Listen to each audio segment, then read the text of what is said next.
Hey guys, I am back, and what we are doing today is sort of as half viewer request. Well, 1/3 viewer request, 1/3 Patreon request, 1/3 I'm really into this and I really want to do this, and unboxing of a new product. So today we are going to spend some time talking about one of my absolute favorite knife types or categories, the Japanese Higonokami. It's one of the simplest, like the KISS principle, keep it simple, stupid. If any knife ever really just epitomized that principle, it's the Japanese Higo. So what we're going to do today is we are going to discuss this knife, why I love this knife, a little bit of the backstory of it. It's got a great history to it. Look at some examples of the true traditional Japanese Higonokami, and then some of the modern day replications that you can get, and then some of the modern day really great knives that are inspired by that style. And then we're going to unbox a great knife that I'm so excited to have, that is made in the Japanese Higo style. A modern day take on this, not ancient. It's not. It doesn't go back to thousands of years ago. It's actually in the history of knives. It's a fairly recent, but an older traditional Japanese knife. So let's get started. So this is my small collection of Higonokamis, and some of the, like I said, Higo inspired knives I have. Some of these are actual. They're made by and there's only one maker in Japan, going back to the days of the Japanese knife guilds, that is allowed by trademark to make the Higonokami. The rest are Higonokami inspired knives or Higonokami style knives. They're very hard to tell apart one from the other, and they're not always advertised correctly. And I'm sure I've messed them up, but I've done research into this because I love the style. So, interesting facts. It's not designed, now there are some modern day that are designed to be very high end. It's one of the only knives out there that I can think of that's designed to be a cheap knife, cheap in price, not cheap, well also cheap in design too, on purpose though. But it uses a rather high end steel. The original ones. You'll hear steels that you probably won't hear associated with many other things. Things called like super blue, or blue paper steel. There's certain Japanese steels that are traditionally used for these knives that you don't see anywhere else. So we'll talk about SK steels, and we'll talk about what that means. And then paper white, paper yellow, paper blue, and then super blues. Super white, super yellows. The first Higos were made around 1896. So like I said, not like a really ancient blade, but they were made to be, some people call them the little brother of the katana. In the research I've done since I really fell in love with these knives, I don't feel like that's what they were intended to be, but then again, I'm not a Japanese knife maker, so I don't know. But they were made really in only one province of Japan. They were produced in Miki, if I'm pronouncing that right, I'm not sure, Hyogo Prefecture, which was one part of Japan specifically. And they had different guilds for the production of different things. And there was one guild that created these. And really to this day, only that one Miki guild makes the actual real things. One of the ways you can tell, unless you can read kanji, is, and even some of them have like the kanji. Kanji is the Japanese lettering, and that's what these say, kind of like the name of the manufacturer and the type of steel on the blade and everything. You want to look for the ones that come in the gold box with the blue paper label. That's one of the ways to know. A lot of these of the kind of the repro ones will come in like a little plastic sleeve, and I've gotten those too. And the truth is, I haven't noticed a big difference except in the type of steel. that they're made of. A lot of those repro ones come in SK steel instead of the paper white or paper blue steel, but we'll get to that in a minute. But they were like the sole makers of these knives. Higo was an old province on Kyushu. It's been renamed something now, but the name Higonokami actually translates. You know, there's debate over the two translations. I am not a native Japanese speaker, but it either translates to Lord of Higo or Protector of Higo.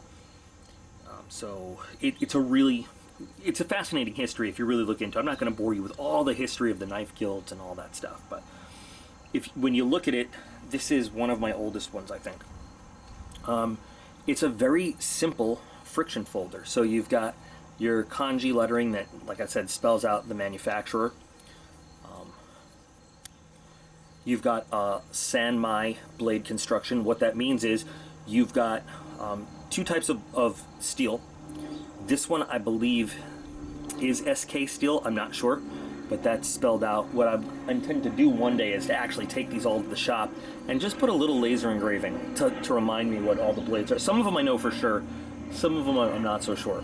But sanmai means you sandwich one blade steel, usually your harder carbon steel, inside of a softer steel, which gives you a really hard carbon cutting edge inside of a softer spine, so it's better able to absorb kind of shock and the stress of whatever you're doing while giving you that really hard, high RHC cutting edge. But that's neither here nor there. This one, you can kind of see the line a little bit where the steel changes, but with most of them you can really see that. And then this is a key element. Now you might think this is okay, that's great. That's just the little, you know, doodad for the friction folder. This little hammered edge here is called the chicory, which is what gives you your leverage for opening it. And this is a pin, not a rivet, in traditional making, but a pin that's put in and then hammered shut. And you can see that that's all that goes into it. A blade, a pin, and bam, you've got your knife. And you know, they're all hand forged, and the whole thing about it is what's really cool. And again, there's a longer history that goes with it that you can look up if you're so inclined, and I've got some good resources if you want, and I've done some serious research on this. But the thing is, they're all intentionally, they're unfinished. The idea is that the owner takes the raw product and finishes it themselves to what they want. So this brass is kind of it. This is a rather newer one, but even this, you can see, is not polished finished brass. The owner will do what the owner wants to make this unique to themselves. And this is I think super blue, not SK. This is SK5. We'll talk about those steels in a minute. So you get to do all sorts of stuff. This is one that I got my hands on. We'll come to this last. This is SK5, I know for a fact. And this is a stainless steel rather than brass. So this is not an original Higonokami from the Miki people, the Miki Guild in the modern day equivalent. This is made, same old style, you know, forging way, but by a newer group, and it came in the plastic sleeve. This one also, all of your old school Miki produced ones will come in brass. I don't know what's up with this blade, but again, unfinished intentionally for you to put your kind of heart and soul into and work on. Now they come in different sizes, from very small to about 3 to 4 inch. And the truth is, because they're all handmade, and you know, to traditional, you know, standards, you're not going to find like a perfect Higonokami. If you find a perfectly measured and worked Higonokami, it's probably not made traditionally at all. A lot of the traditional smaller ones have these little cutouts, and I really like that. The larger ones usually don't. Sometimes they come to you with the lanyard hole. Sometimes they don't even have the lanyard hole. You know, it's crazy the way you find them. I love this one, and this is a traditional one, super blue steel. I just love that it has the kind of heat treat, you know, scale on it too. It looks really nice. You know, brass will weather and wear, so you know you might even polish all up, and then through just handling regular day by day. I love this blade shape. This is another blade shape. It doesn't always have to be the reverse tanto blade shape. They come in different styles, but this one, being handmade, it doesn't quite open all the way. I mean, it doesn't, you know, it's just the way the chicory is designed. Now, I could probably, with a blowtorch, heat that up and move it and bend it a little bit, but I don't want, I mean, I want it to be original. And you can even see grind marks on there and everything. This one, some of them, you know, because one of the hallmarks of the Higo is that when folded, the blade is completely contained within the handle there. Some of them are just, you know, made where, oops, either the lanyard hole is drilled too far in, or the blade is a little long and will cut a lanyard, whatever. I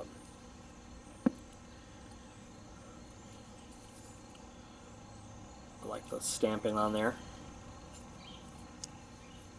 This is another super blue. You can see this one, somebody took a little bit more time to finish than some of the others. But you'll also see as I line these up, the blades are not all exactly the same size. Now these two, obviously, if you look at the finish on them, these are not real official Higo Guild. I just really like the way they look.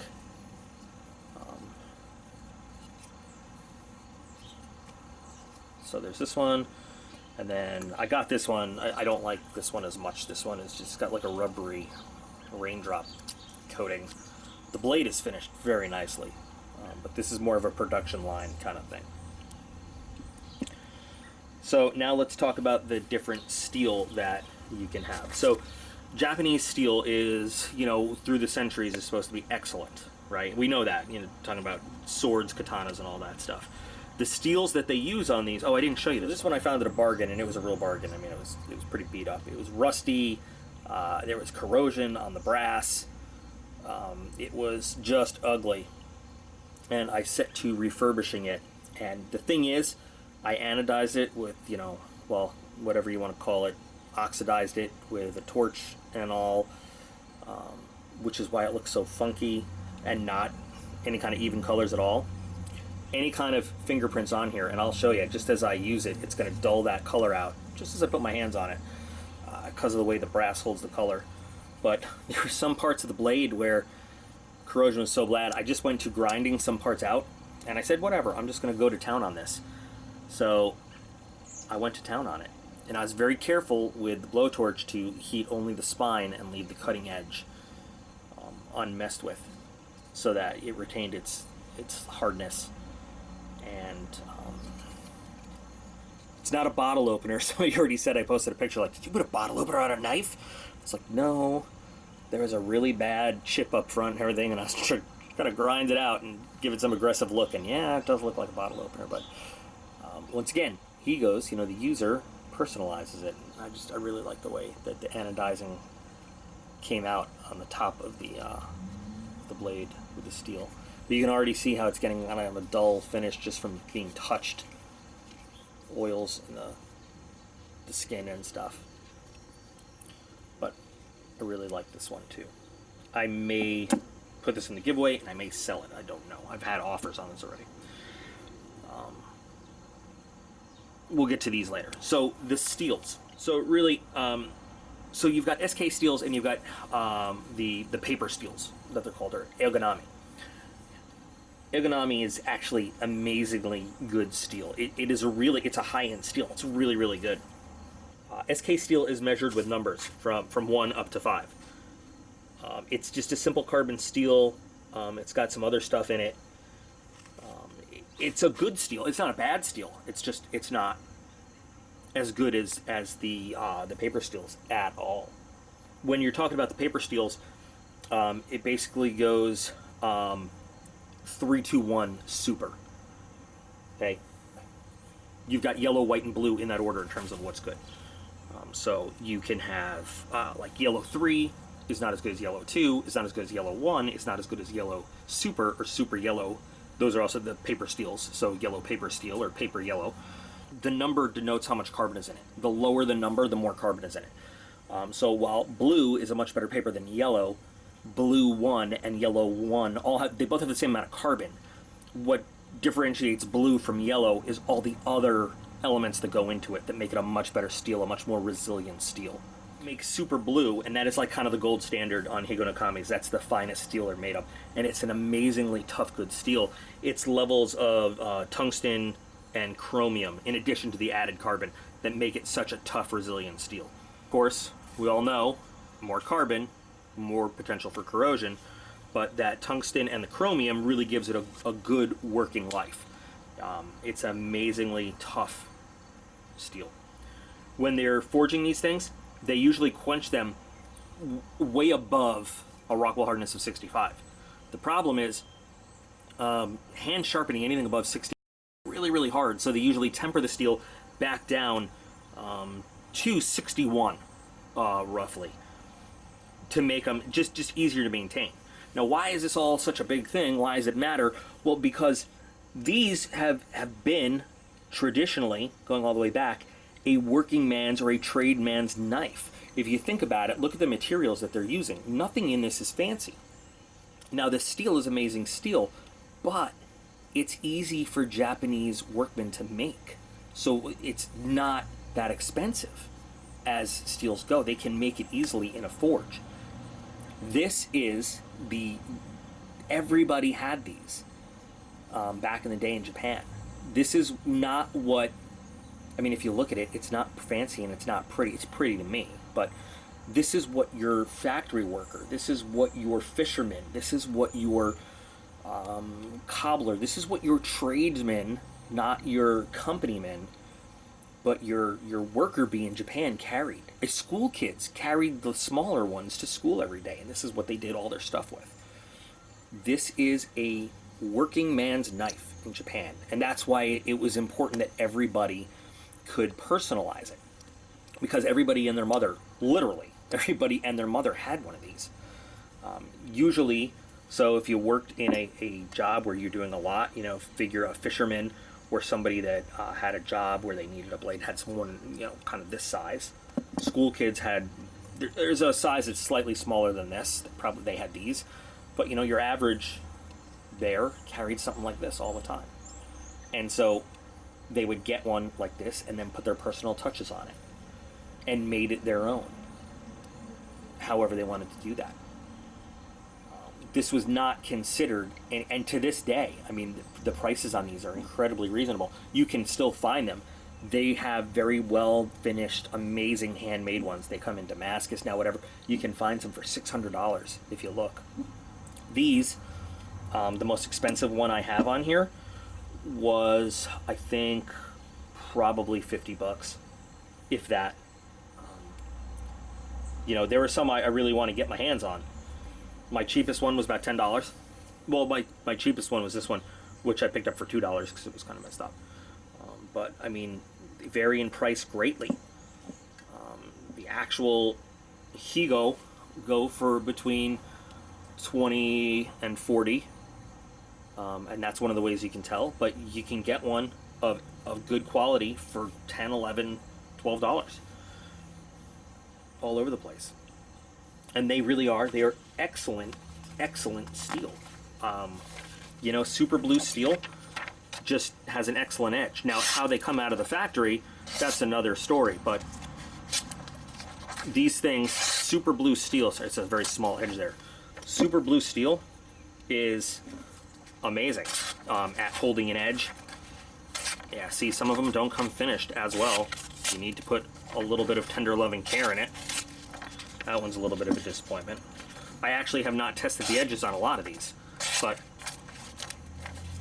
this is one of my research papers, by the way.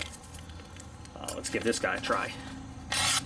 They should come out of the factory just ready to go. They're excellent smiths in Japan, as you can imagine. Sorry, it's hard with these little blades. I resharpened this one all by hand. Let's hope. Oh, good. I'm proud to say this is the best cutting edge, the one that I redid by hand. They are just amazing knives. So whether it's SK5, which is still a very good steel, paper white, paper blue, paper yellow, these are awesome traditional knives. And because they are so relatively inexpensive, because they are so simple to carry. Now, I put lanyards on a lot of them because they just disappear in your pocket. There's no clips or anything. I'm going to continue to build up, you know, a whole collection. I want to Cerakote some. I want to do some blade work on some. I absolutely love the Higonokami. This is not a traditional style one, but this is one. This one's actually made in China, believe it or not. That's kind of funny. But this is another in the tradition of the Higonokami. They're all slip joints, friction folders, by the way. So this would be an answer to a lot of knife law problems around the world because they come in small blades. They have no locking mechanism, but I picked this one up. Now this one is based on an actual Higo design. There are some that come with wood handles. I don't have any because the traditional ones all came with brass and steel occasionally, depending. There was an incident in Japan in 1960 something where a mentally unstable person in broad daylight killed a political guy with a sword. So then, of course, doing what political people do, they massively overreacted and like outlawed all knives. Whatever. I unboxed this once on the channel. This is by Katsu. This is a locking knife, so it's not a Higonokami. It's not because it locks, but this is a modern knife in the Higo style. Today we're going to unbox another knife in the Higo style that's a lot higher end than what we've looked at here. Made with another Japanese steel. I love this knife. I've carried this knife a lot. This is made of VG10, which is a modern Japanese steel, which is a really good steel that I think is overlooked a lot.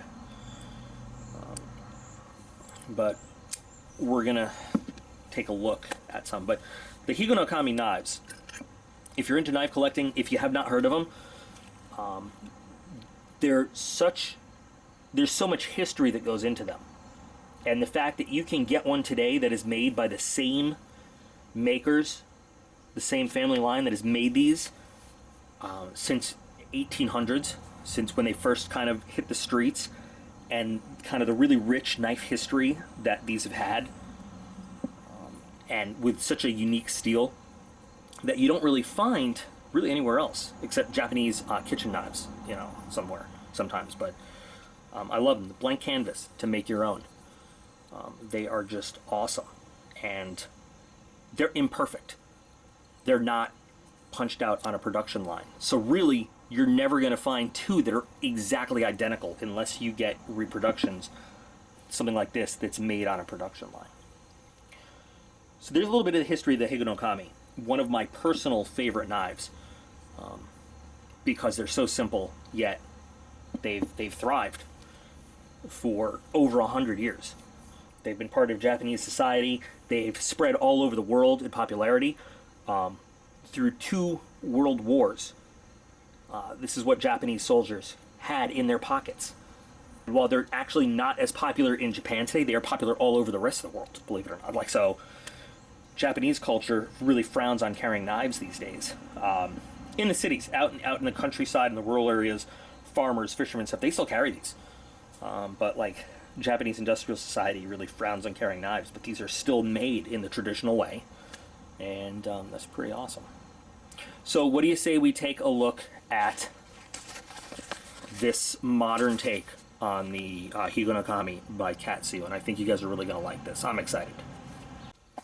Back at the stump to take a look at what's in this box. Lots of care instructions on the box. Thank you, Katsu. That's nice. Oh, God. Part A, Part B. Cool.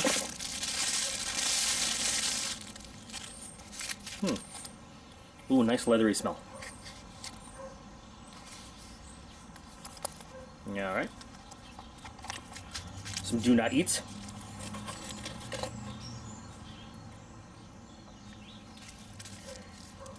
And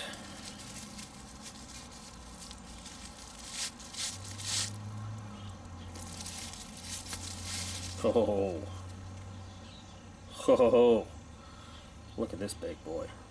Let me get one of these just up here to compare. So this is VG10 steel blade, all titanium otherwise. Well, except the screws. Carbon fiber inlay is there. Gorgeous. Fit and finish. Katsu is a company I have very limited experience with, but what I've seen so far is amazing from them. With that perfect centering. Steel insert for the lock bar. I mean, everything just looks fantastic. Not sure if I like that clip design exactly, but whoa. It feels like it's on a spring because of the weight. It's not on a spring. Look at that. That is a beauty fish if I've ever seen one. Great lockup. Some bearings, super smooth. Wow. Alright, so size-wise, compared to the old traditional Higo, it's bigger, clearly. Let's put pivot to pivot there. Oh, I'm not even in frame. Hang on. So size-wise, compared to the traditional Higo, let's put pivot to pivot there. See, it's bigger, obviously. It's got some weight to it, like good weight though, like not crazy heavy weight. But man, it reminds me a lot of a large Sebenza, kind of, sort of.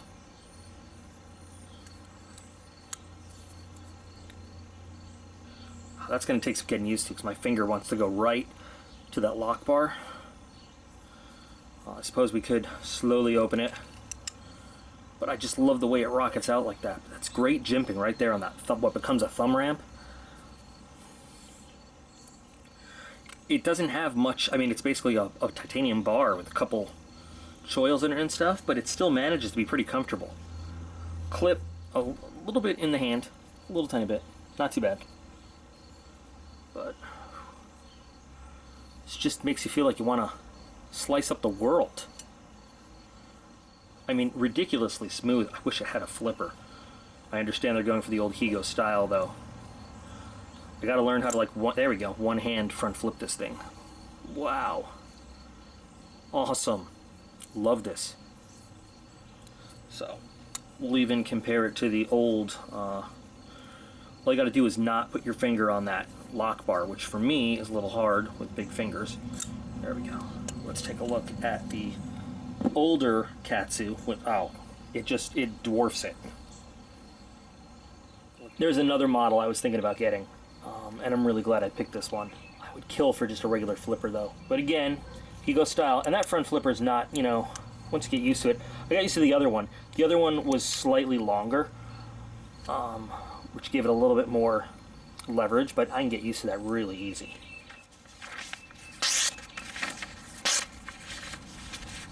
Hi, is there paper here? Because I can't tell. Nice. I mean, nice doesn't begin to cover it.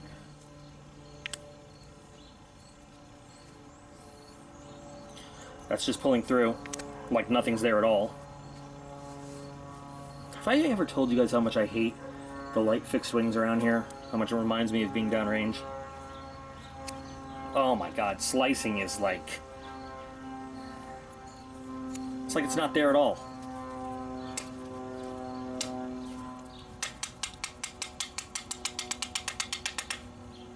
No lock movement.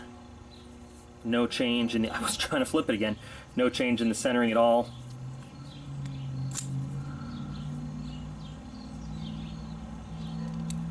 It is just a beautiful knife. Solid investment. I'm really glad. I noticed that the blade finish takes fingerprints crazy easy. But besides that, VG10 is a stainless. But besides that, awesome knife. Awesome. Love this. Gonna definitely have to put this in my lineup. It's a bit big. I know a lot of people are gonna say it's a bit big for just EDC use. It does have a really aggressive look, which I like. But yeah, it's gonna get some solid use in my pocket. Might just polish the blade up a little bit, make it a little bit more resistant to the fingerprints and stuff. Or not, just let it patina up, just like an old Higo brass handle. You know, I don't know if I mentioned this, but they used to, one of the things I read in research is that kind of the patinaing, is that a thing? But as the handles would get very patinaed and worn, that was like an honor kind of thing. Showed that that tradesman used his knife often when he was working. So, same thing with this blade. But I guess that's it, guys. How'd you like today's history lesson? Again, one of my favorite styles of blades, one of my favorite types of knives, and I think that this is an awesome modern nod to that very traditional Japanese style of knife. So I hope you guys enjoyed it. And the question is, would you guys enjoy more of this style of video where I focus on a knife type and talk a little bit more of the background of it and stuff like that? This thing is so smooth, it's crazy. Let's try it out in here.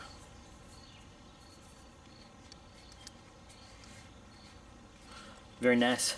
Very nice, very nice. Interesting. Okay guys, so that's gonna be a wrap for this one. I can't wait to hear your opinions on this video. If you enjoyed the style of video I did, how you feel about these style of knives. Is there kind of a traditional sort of knife from somewhere, someplace, or an even non-traditional, modern kind of knife that you would like to know more about for me to do some research on and kind of present the same way I did this one? I did this one because I'm really passionate about these. I love these knives. What do you think of the Katsu? Do you like the modern day kind of retelling of this sort of traditional story? That was one of the lamest, gayest things I've ever said on video, but whatever. What are your thoughts, guys? Is this something you would carry around and you would like? And would any of you like to see maybe a traditional Higo or two thrown into our giveaway coming up? And it is coming up. I'm not just teasing you guys. I haven't been able to really continue working on the bag video and gathering all the things I need for it with the shoulder, but it's getting better soon. Your opinion matters. And I love doing the viewer request type stuff, so. You guys can message me on Facebook, you can email me, Instagram, all that kind of stuff. You can drop me a line on Discord and put a message there under the viewer requests, the video. We got a video channel, we got I think a video request channel, video ideas, we got a knife talk channel, all that stuff. It's all in the link to get there is in the video description. So, you guys are all absolutely awesome. I appreciate every single one of you, and I'll be back again real soon.